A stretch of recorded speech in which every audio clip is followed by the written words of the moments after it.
আসসালামু আলাইকুম। এই লোকেশনটা হচ্ছে চুনটা ইউনিয়নের ৩ নং ওয়ার্ড, নিয়াজবাড়ি সংলগ্ন, যার রাস্তার মেরামতের কাজ ৬ মাস আগে করা হয়েছে।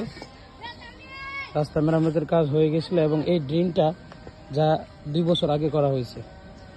একদম পূর্ব দিকে গিয়ে পুরা মহল্লার পানি নামে। এই পুরাতন ড্রেনটার সাথে কানেকশন করে আবার নতুন করে ড্রেন নিষ্কাশন ব্যবস্থা করতেছে আমাদের বর্তমান মেম্বার শাহজাহান ভাই, যার বরাদ্দ ছিল কাশিম ভাইয়ের বাড়ি থেকে এই দিক দিয়ে মাত্র ৬৫ ফুট, কিন্তু আমাদের বাড়ি ঘরের এবং আমাদের মহল্লার মানুষের অনুরোধে উনি এটাকে প্রায় ২৫০ ফুট নতুন ড্রেন বানাইতেছে, যাতে আমাদের এলাকার এবং মহল্লার পানি নিষ্কাশন ব্যবস্থা আর একটু সুবিধা হবে এবং আমাদের নিষ্কাশনের জন্য আমাদের কোনো ভোগান্তিতে পড়তে হবে না। প্রথমে ৬৫ ফুট করার কথা থাকলেও আমাদের এলাকাবাসীর মহল্লার রিকোয়েস্টে এবং অনুরোধে শাহজাহান ভাই এটাকে প্রায় ২৫০ ফুটে উন্মোচিত করছে, ২৮৬ ফুট উন্মোচিত করেছে। তা আমার অনুরোধ থাকবে কর্তৃপক্ষ এবং আমাদের টিউনু সাহেব এবং চেয়ারম্যানের এদিকে দৃষ্টি আকর্ষণ করার জন্য এবং শাহজাহান ভাইকে তার পর্যাপ্ত বরাদ্দটা দিয়ে দেওয়ার জন্য, কারণ উনি আমাদের রিকোয়েস্টে এটাকে প্রায় ২৮৬ ফুট পর্যন্ত এই নতুন নিষ্কাশন করতেছে। শাহজাহান ভাই, ব্যাপারে আপনি কি বলেন? আসসালামু আলাইকুম। আমার এই কাজটা হইল এডিবির এস্টিমেট হইল এই কাজটা ১৫০ ফুট। ঠিক আছে, আমি আপনাদের এলাকাবাসীর আবদারে অনুরোধে আমি এখন ২৮৬ ফুট করছি।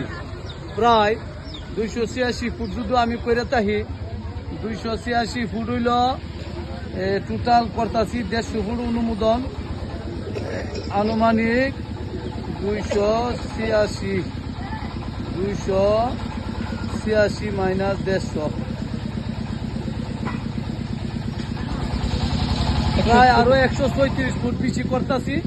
এলাকাবাসীর অনুরোধে আমাদের চেয়ারম্যান মহোদয় এবং টিউনু মহোদয়, বিভিন্ন এলাকার অফিসার মহোদয়দেরকে দৃষ্টি আকর্ষণ করে বলছি, পরবর্তীতে যাতে আমার যে কোনো অনুদান বন্ধ হয়ে আসে আমি যাতে এটা দিয়া পুরা সম্পন্ন করতে পারি। সকলে আমার জন্য দোয়া করবেন এবং প্রশাসনের দৃষ্টি আকর্ষণ করে বলছি আমার প্রতি এই ব্যাপারে একটু সদয় থাকবেন, যাতে আমি পরবর্তীতে এটা আমার যে কোনো বিলের মাধ্যমে এটা সংযুক্ত করতে পারি। আসসালামু আলাইকুম। এলাকাবাসীর পক্ষ থেকে এলাকাবাসীর আবদার লাগতে গিয়ে আমি বাহিরা কাজ করতেছি, আর এই কাজটা না করলে না হই একটু অপ্লাহ। এলাকাবাসীর আবদারে আমি বাহি কাজটা করতেছি, কারণ হইল এই কাজটা ইচ্ছা করলেই করা যায় না, কারণ মেঘ বৃষ্টির দিন। আর ওই যদি এই কাজটা শেষ না করি ওই পানিগুলো ওই বাড়ির ভিতরে উঠে দেবো, বাড়ি ঘরেরও অনেক কষ্ট হবে। এই কথা বিবেচনা চিন্তা ভাবনা করিয়া আমরা এই কাজটা সম্পূর্ণ করে ফেলতে পারতেছি এবং করে নিতেছি।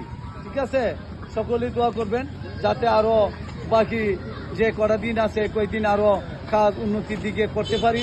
আরেকটা কাজ হইল আমাদের এই জায়গাটা ইট চুলিং এ আবার মাথাটা প্রায় ১৫০ ফুট জায়গায় ইট চুলিং এর বাহি আছে ডাবল করতে।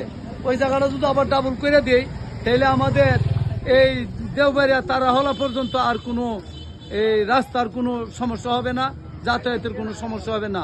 মেঘ বৃষ্টি যাওয়াই আসক অন্তত পক্ষে সেফ হয়ে যাবে তারাহলা দেবেরা নতুন হাটিবাসী। এর পরবর্তীতে আমার একটু কাজ আছে, কাজটা হইল তারাহলা আগে যে কন্ট্রাক্টররা কাজ করছে সিলিম মেম্বার তাহাকালীন কাজগুলা নেসু হয়ে গেছে। এই দেওবারের মতো তারাহলা জায়গাটা এটাও প্রায় ২-২৫০ ফুট জায়গা ইট সুলিং করলে সুন্দর হবে। আবার এটাও আশা করি সামনের বরাদ্দ দ্বারা আমি এটা সম্পন্ন করে ফেলবো।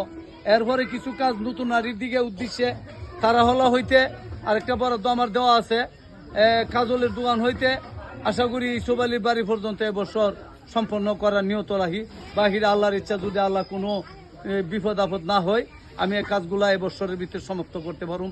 আশা করি আপনারা সকলে দোয়া করবেন যাতে যেমন আগে চেয়ারম্যান গেছে জেলে, সরকার পতন, বিভিন্ন ব্যতিক্রমে আমি কাজের দিক দিয়ে অনেক পিছিয়ে গেছি, আর যেতটুকু হইতে পারতাছি আগামীতে যাতে আরো ভালো কাজ করতে পারি, এই যে সময়গুলো আছে সম্পূর্ণ করতে পারি। সকলে দোয়া করবেন।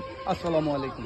ধন্যবাদ শাহজাহান ভাইকে। আপনার এই লাস্ট ১ বছর ধরে আপনার এই উন্নয়ন কার্যক্রমের জন্য আপনি অনেক আমাদের গ্রাম এবং ওয়ার্ডের জন্য করতেছেন। আশা করি আপনি দ্বারা অব্যাহত রাখবেন। যদি আপনি নতুন করে নির্বাচিত হন, আপনি দ্বারা অব্যাহত রেখে আমাদের এই গ্রাম এবং ওয়ার্ডকে আরো উন্নয়নের দিকে আরো আগায় নিয়ে যাবেন। আসসালামু আলাইকুম।